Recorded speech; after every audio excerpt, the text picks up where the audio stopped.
Perkenalkan, nama saya Muhammad Faisal Sabri NRP 23 dengan rekan saya David Alfa dengan NRP 23 kami di sini akan menjelaskan tentang safety di area pertambangan. Area pertambangan adalah area yang krusial untuk pemasangan tes atau total test station. Stasiun itu sendiri sangat krusial dalam pemasangan di daerah pertambangan, terutama kita memicu terhadap stabilitas alat posisi alat agar tidak bergoyang dengan adanya karena ada getarannya tanah dalam situasi pertambangan. Pemasangan total station di area pertambangan sangatlah krusial, jadi terutama dengan kurang stabilnya posisi tanah, area yang bising dan banyak berdebu dan titik yang tidak stabil.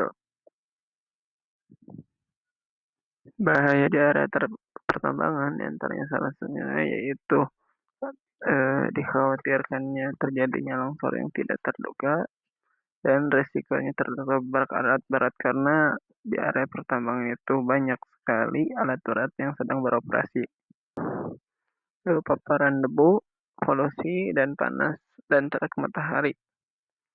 Eh, dan yang selanjutnya, suara mesin yang bising membuat kita sulit untuk berkomunikasi dengan tim survei. Resiko pada setiap kegagalan pasti ada. Dalam setiap resiko, ada beberapa level resiko yang terdiri dari beberapa hal yang seperti tercantum di sini. Itu tertabrak unit atau alat berat, kejatuhan batu yang tidak terduga, head stroke atau kepanasan, dan yang keempat yaitu ergonomi. Ergonomi yaitu seperti kelelahan hebat. Kenapa tertabrak unit itu menjadi paling ekstrim? Karena tertabrak unit itu suatu hal yang tidak terduga. Siapa tahu ada yang pekerja tidak terlihat karena alat berat yang besar, dan ketika ada suatu alat berat yang tidak terkendali, kejatuhan batu akibat tabuhan batu ialah suatu hal yang tidak terduga, termasuknya level resikonya termasuk tinggi yaitu 80%, dan hal terus-terus atau kepanasan atau situasi lingkungan yang ekstrim seperti panasan atau kehujanan. Jadi itu menjadi medium atau yang keempat, level resiko yang 95%. Dan ergonomi itu kelemahan hebat.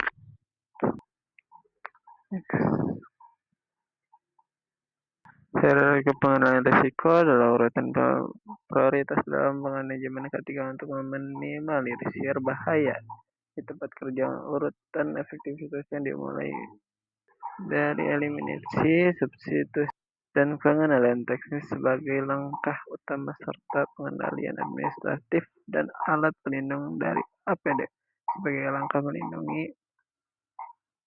tambahan, menerapkan yang sistematis, memastikan lingkungan kerja yang aman dan efisien. Jadi hierarki pengendalian adalah hierarki yang dikendalikan oleh manusia itu sendiri agar meminimalisir suatu hal yang akan terjadi atau resiko yang terjadi ketika kerja pada lapangan itu tersebut. Analisis alternatif kita ada 3, yaitu metode kontrol, informasi tambang, dan efektivitasnya seperti apa. Tanpa kontrol, bekerja langsung tanpa barikade di jalur hauling. Jadi efektivitasnya sangat rendah atau bahaya maut. Ini salah satu hal ini bisa menyebabkan tidak terlihatnya oleh alat berat atau bisa terjadinya kurangnya berhati-hati ke daerah rawan. Rekayasa pemasang barikade fisik, pastikan dan hardware efektivitasnya sangat tinggi. Fisik, mencakup fisik, An administrative SOP media sosial in Thailand, izin kerja dan pengawasan flagman sedang dan mencukupnya ini terhadap efektivitas manusia. Apa dia atau pakai LMP nomor efektif kelas 3 dan satu standar efektivitas efektivitas efektivitasnya itu sebagai dasar pertahanan terakhir. Kenapa? Karena itu hanya mencakup fisik saja, namun yang paling penting itu metode kontrol-kontrol yang sebelumnya itu. Kenapa APD terakhir? Karena APD hanya melindungi tubuh dan tidak menghilangkan bahaya itu tersendiri. Solusi terbaik ialah dengan menggabungkan komunikasi dan barikade. Kelebihannya itu secara fisik antara surveyor dan unit berat, jadi bisa terlihat unit berat dengan surveyor itu sendiri. Kelemahannya emang membutuhkan waktu setup lebih lama, yaitu 15 menit, tapi hal itu bisa meminimalisir resiko yang tadi sebelumnya itu resiko tertabrak alat berat yang sangat ekstrem, yaitu 95%. APD wajib surveyor tambang. Yang utama yaitu hard hat atau helm safety untuk melindungi kepala dari benturan atau runtuhan batu seperti tadi.